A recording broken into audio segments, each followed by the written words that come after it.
Trip to Wisconsin. President Joe Biden seeks to sell the bipartisan infrastructure plan to people across the country. Coronavirus crisis. Lawmakers on Capitol Hill call for a closer look at the origins of COVID-19. Diplomatic mission. How today's historic meeting aids peace in the Middle East. And Saints Peter and Paul. How Pope Francis is celebrating the Solemnity. On EWTN News Nightly for Tuesday, June 29th, 2021.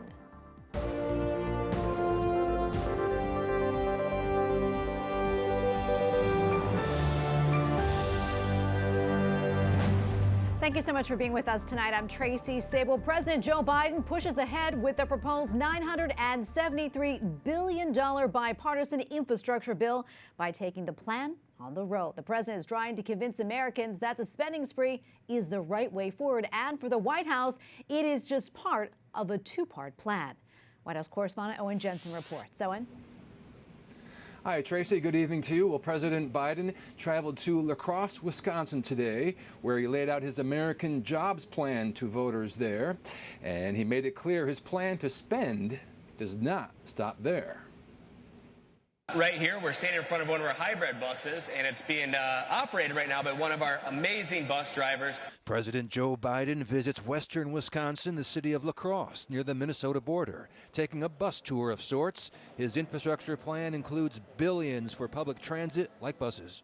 This deal also makes the largest investment in public transit in American history. A whole lot of people here in Wisconsin depend on public transportation, like the bus system here in La Crosse, to get to work, to school, to get around. Some of the other key components in the American Jobs Plan, investments in roads, bridges, and high-speed internet. And the president says it'll create millions of high-paying jobs that cannot be outsourced. And to help pay for it, cracking down on tax cheats.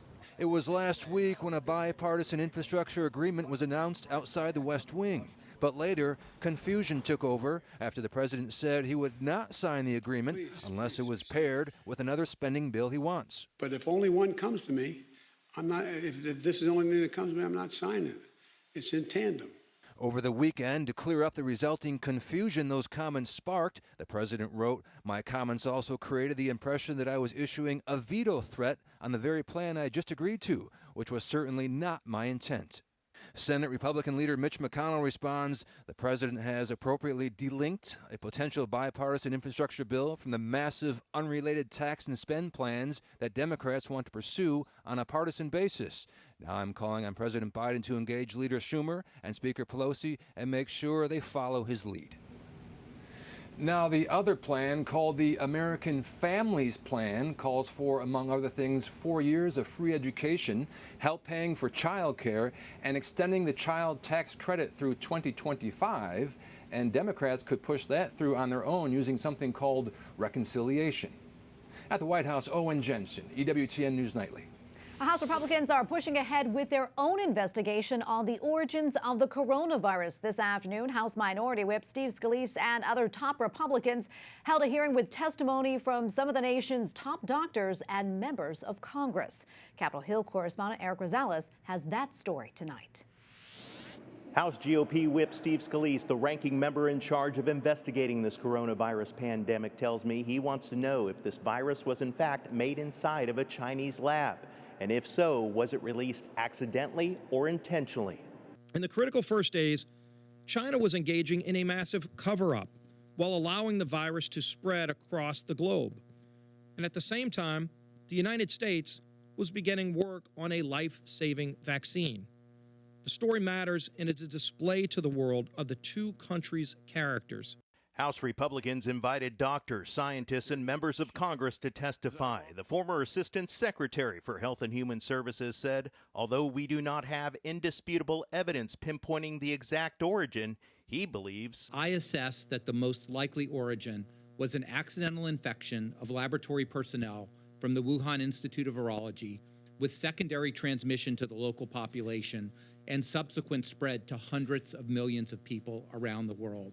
Ranking member of the House Intelligence Committee, Congressman Devin Nunes, testified there were multiple warnings about gain-of-function research at the Wuhan lab as far back as 2017.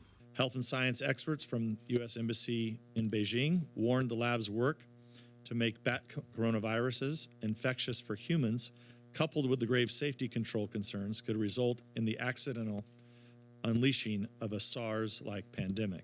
Congressman Jim Jordan displayed emails from Dr. Fauci to the director of NIH, which he says shows a cover-up. In 4 days, this guy went from this looks engineered to now that's demonstrably false. 4 days, he went from this isn't consistent with evolutionary theory. Now we know it's totally evolutionary.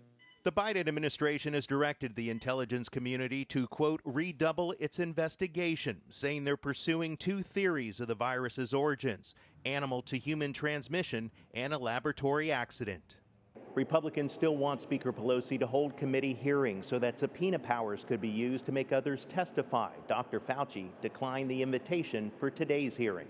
At the Capitol, Eric Rosales, EWTN News Nightly. Earlier this week, the technology consultants probing the 2020 presidential election in Arizona finished counting and photographing more than 2 million ballots. A final report is still weeks and possibly months away, and the audit cannot change the election results. Joining us now is Zack Smith, legal fellow in the Meese Center for Legal and Judicial Studies at the Heritage Foundation. Zack, welcome back. Always great to see you. First off, let's talk about why this election audit is happening in the first place, and if it won't change the results of the election, then why do it? Well, there was certainly a lot of controversy around the 2020 election, a lot of room for improvement in many states about the way the election was run. And so I think the purpose behind this audit was try to figure out if there are any vulnerabilities in the election process, and if there are, to find out what they are and how to fix them. And so hopefully that is what will happen with this audit. If there are any vulnerabilities, they'll be discovered and fixed well in advance of the next elections. And Zack, I understand earlier this month some lawmakers from Pennsylvania visited Arizona's audit site, and also some other states did so as well. What does that indicate to you, and do you think there will be other states that will follow Arizona's lead? Well, I don't know if any other states will initiate a state-led recount of the 2020 election. But I certainly think it does indicate that many state legislators are paying attention, and appropriately so, to the security and integrity of their electoral process. And they want to take steps to be proactive and to protect those processes now so that we don't experience the confusion that we did after the 2020 election. And for that, I think these legislators should be commended. Yeah, last week we reported that 14 states passed laws aimed at election integrity. What do you make of those proposals, and what more do you know about that? Well, I think, again, the intent of many of these legislators is to provide for safe, free, fair elections where every legally cast ballot will be counted, and to help make sure that no illegally cast ballots are counted. And so, again, I think they deserve praise for doing that. And many of the measures that have been enacted are common sense measures that help protect the integrity of the process, such as requiring photo ID, such as prohibiting ballot harvesting and vote trafficking, and things along those lines. Again, they're common sense measures. And Zack, another thing I want to talk about, the Department of Justice recently filed a lawsuit against the state of Georgia over its voting law. Can you talk a little bit more about that suit, and also how do you see this playing out? Yeah, unfortunately, this appears to be a partisan motivated suit, really one that was filed more for political purposes than for legal reasons. I mean, if you look at the allegations that the Department of Justice is making in this lawsuit, they just don't hold up to the spotlight. For instance, one of the allegations that the DOJ says is discriminatory in Georgia's new voting law is the fact that they require voters to request an absentee ballot at least 11 days before Election Day. Well, here's the problem with the DOJ's theory. The U.S. Postal Service's own guidance suggests that voters request their absentee ballot at least 15 days before Election Day in order to make sure that it has plenty of time to be received by election officials. The same thing with Georgia's voter ID law. It's been in place since 2008. It's survived numerous court challenges, and extending it to absentee ballots poses no new challenges either. And in fact, when Alabama extended its voter ID requirement to absentee ballots, that was challenged in court and upheld. And Georgia and Alabama are under the same Federal Circuit Court of Appeals. So in reality, this issue's already been decided. And then there's the issue about whether or not independent third-party groups can provide water and other things of value to voters as they wait in line. Nearly every state prohibits electioneering close to polling places on Election Day in order to avoid these groups from trying to influence or intimidate voters. And if you look at what Georgia did in their bill, it's in line with what other states have done. And in fact, specific states like New York have almost similar provisions in place. And so I guess the question would really be, is the Department of Justice going to sue New York for their voting laws as well? It seems unlikely. And I think it really shows that this lawsuit was brought for, unfortunately, partisan political purposes rather than truly trying to protect anyone's voting rights. Well, unfortunately, we have to leave it right there. We appreciate you weighing in. Thank you so much. Zack Smith, legal fellow in the Meese Center for Legal and Judicial Studies at the Heritage Foundation. Thank you again. Sure. Thank you for having me on. Well, Israel has opened its new embassy in the United Arab Emirates today. Foreign Minister Yair Lapid participated in a blessing ceremony shortly after his arrival in Abu Dhabi. Lapid is the highest level Israeli diplomat to visit the UAE since the Abraham Accords normalized relations 9 months ago. Discussions between the two countries are expected to include potential threats from Iran. Well, South Africa's former president Jacob Zuma has been convicted of contempt of court for his refusal to cooperate with a corruption investigation. Zuma was not present in court to hear his unprecedented sentencing to 15 months in prison. He must report to authorities within 5 days. In Congo's northeast city of Beni, a makeshift bomb exploded at a Catholic church early Sunday, seriously injuring 2 women. The bomb exploded in the choir area of the church before Mass began. There were 2 other attacks Sunday, which led to a temporary curfew. Ugandan-based rebels allied with Islamic militants are blamed for the ongoing violence. Well, starting Thursday, Hong Kong's government is reimposing a ban on all inbound passenger flights from the UK in order to prevent the spread of coronavirus variants. 7月7號先至返嚟，但係我驚返唔到嚟，所以要改。One passenger says that she moved up her flight from July 7th to avoid being stranded away from home. Hong Kong had placed a similar restriction on flights from the UK last December. Demonstrations across Colombia yesterday marked the 2nd month of an anti-government movement. In the city of Barranquilla, a statue of Christopher Columbus was torn down. Last April, the government withdrew its controversial tax proposal, but the so-called National Strike Committee has continued its anti-poverty protests, which have claimed several dozen lives. Coming up, analysis of a letter from Pope Francis to an American priest with a controversial ministry.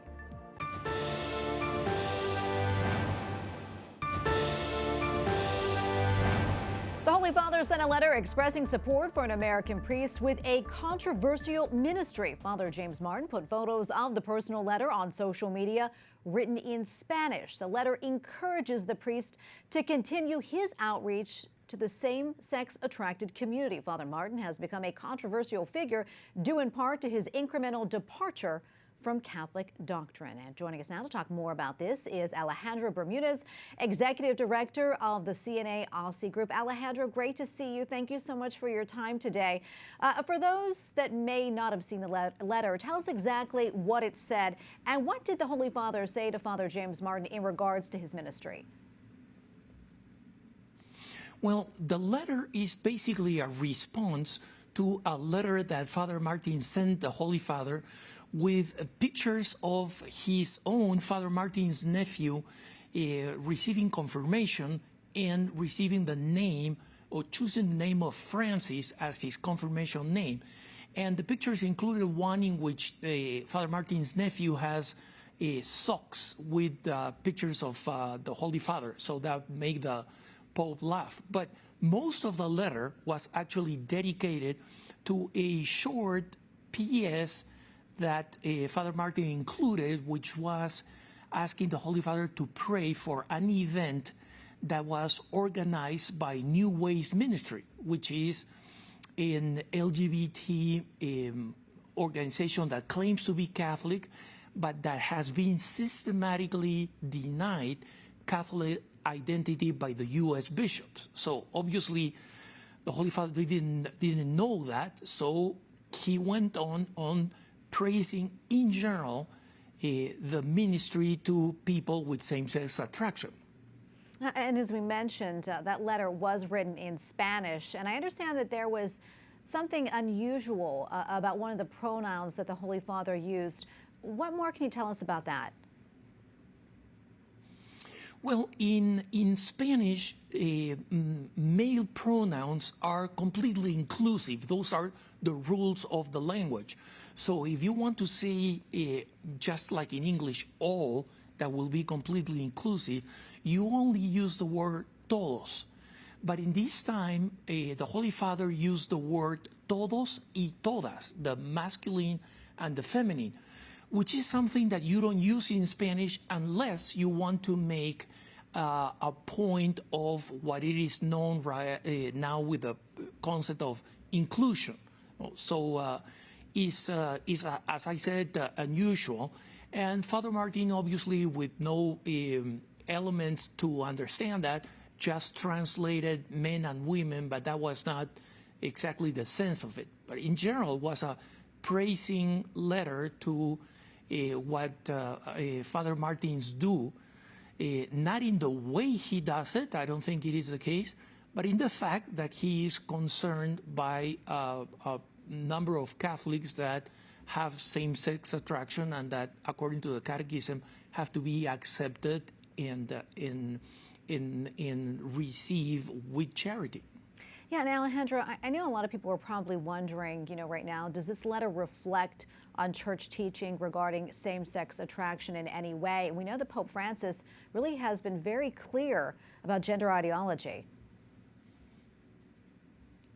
Yes, the letter is in fact, Tracy, confusing for many people because it is what it is. It's definitely a letter of praise, but it's a personal letter and it doesn't touch in any way the teachings of the Catholic Church regarding the nature of homosexuality and the nature of homosexual relationship.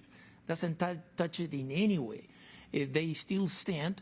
And the Pope has been clear that the teachings of the Catechism in anything that is related to sex, matrimony, and families is not only standing, but has to be proclaimed and defended by us Catholics. And Alejandro, we probably have about maybe 30 seconds or so left, but I'm wondering if you have any final thoughts, and is there anything else that stood out to you in regard to this letter? Well, when we published the story, Tracy, we got a lot of feedback from people who were expressing their anger or their confusion.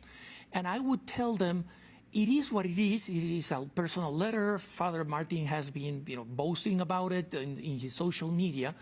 But we have to understand that even that suffering that confusion may produce is something that we can offer up, especially in a day like this of St. Peter and Paul, for the good of the Church and also for the Holy Father.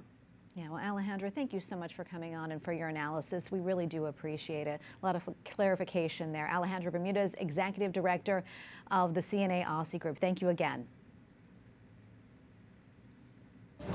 Up next, how the Vatican celebrated the feast of Saints Peter and Paul.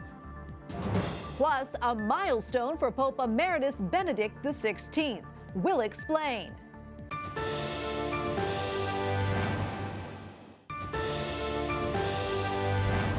At the Solemnity of Saints Peter and Paul, Pope Francis invited the faithful to be like the two saints, free and humble.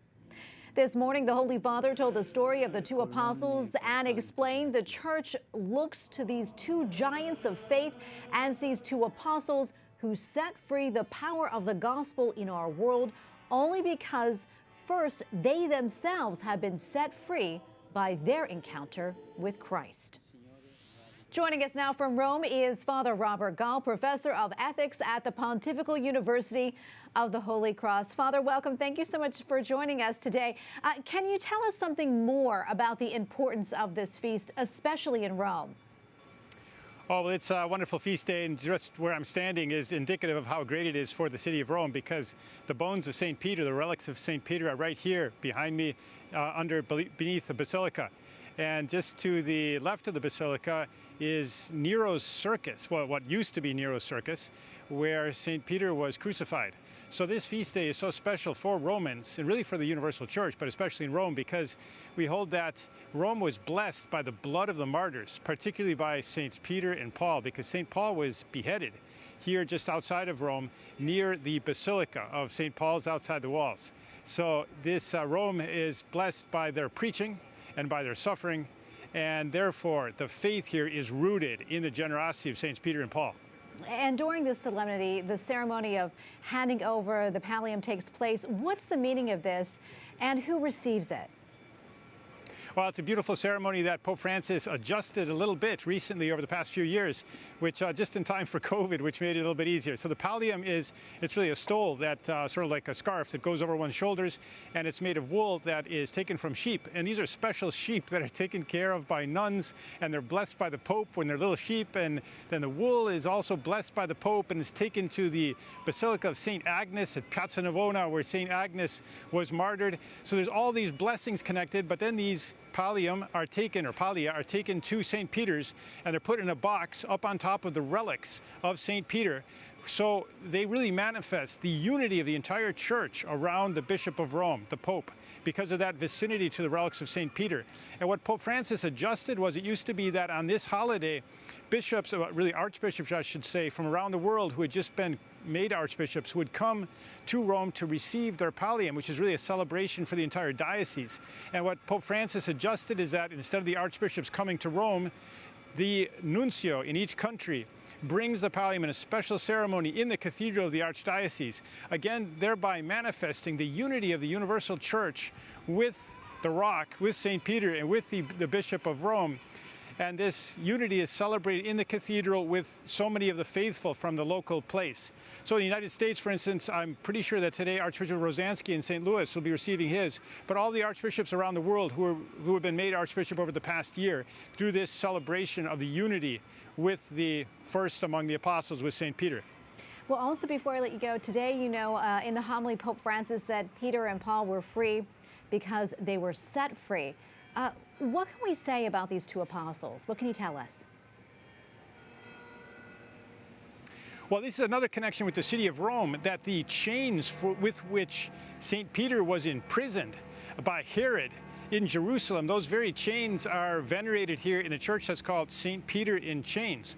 So when Pope Francis in his homily this morning spoke about the liberation, the freedom of Saints Peter and Paul, he was referring to the fact that God, through the angel, freed St. Peter from prison, with the whole church praying for him. And he also referred to, and he used this interesting expression. He said that St. Paul, well, Saul, before he was converted and before he became a Christian, of course, he was a zealous Jew, that he was following a faith that was a form of fundamentalism, is what Pope Francis said, referring to Saul, who then became St. Paul. That it was a kind of fundamentalism that when he discovered the true Messiah, Jesus Christ, he was liberated from that fundamentalism. And then he was also liberated from a kind of, by fundamentalism, he meant that he was using violence to persecute Christians. And now after that revelation of Jesus to him personally, he became apostle of Jesus Christ, and then ready to freely give his life so that he could enjoy the resurrection of Jesus, just like St. Peter. Well, Father, thank you so much for coming on today. We really appreciate your time and you speaking with us. Father Robert Gahl, professor of ethics at the Pontifical University of the Holy Cross. Thank you again. Thank you, Tracy. God bless you. Pope Francis says witnesses do not lose themselves in words, but rather bear fruit. I testimoni non si perdono in parole, ma portano frutto. During the Angelus this morning, the Holy Father highlighted that even though both saints were not always exemplary, they remind us that God is not to be demonstrated, but shown, not announced with proclamations, but shown by example. And finally tonight, 70 years ago today, Joseph Ratzinger, Pope Emeritus Benedict XVI, was ordained a priest in Freising, Germany. Pope Francis spoke about the anniversary today, saying, quote, "Thank you, Benedict. Dear father and brother, thank you for your credible witness. Thank you for your gaze continually turned toward God's horizon," unquote. To celebrate this important moment, a small exhibition on the Pope Emeritus was inaugurated near the Vatican. And we thank you for watching tonight. For the entire EWTN News Nightly team, I'm Tracy Sable. Good night and God bless.